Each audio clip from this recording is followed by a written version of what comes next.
From Las Vegas, it's Let's Talk News Now with Rick and Ella. Good morning and welcome to Let's Talk News Now. After all, if you're talking about it, that means that we're talking about it here on Let's Talk News Now. I have along with me, of course, Ella Roberts, Angela Daffron this morning. Good morning, ladies. Good morning. Okay. Charlie. Yeah, right. Charles Rick. Rick Charles. What? Rick Charles.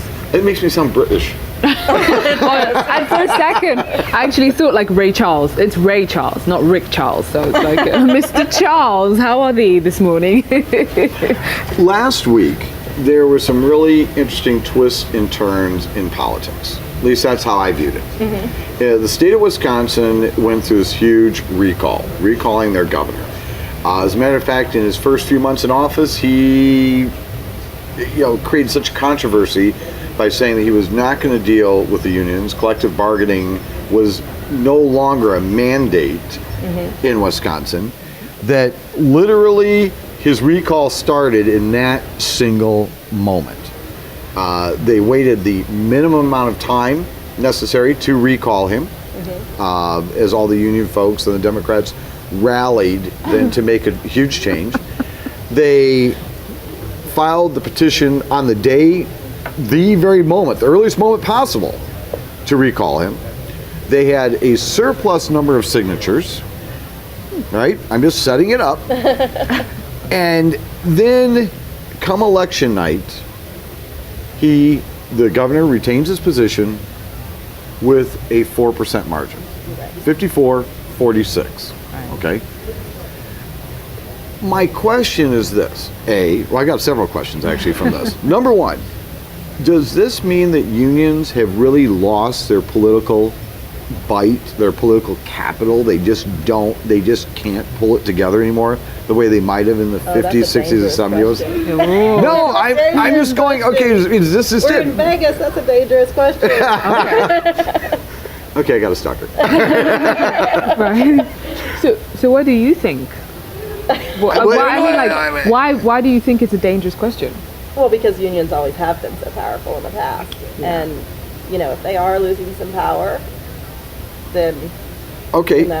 Does it really have to do with the fact, though, that political clout, let's just start there. The other thing that immediately came to my head when I saw this was that the amount of impact, was it simply a bought outcome? Because admittedly, people from Wisconsin, I don't know, Badgers, okay, I'll just leave it at that because I'm not exactly sure they call them Wisconsiners. But it seemed like they were just so adamant about the fact they were going to stop the direction the governor had taken. But admittedly, the governor received funding from all over the country. According to the ratio that I heard, at least on one of the news networks, was that the union people were outspent like 4-1. Somebody else reported 9-1. Wow. That the cities where unions typically are, the larger cities, did in fact vote to have the governor removed. It was the outside areas, the farm countries, the farm areas, which there's a lot of in Wisconsin.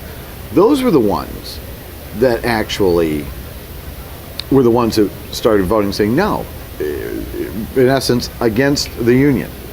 So the question I've got is this: is that, again, is it a bought election because outside money came into the state?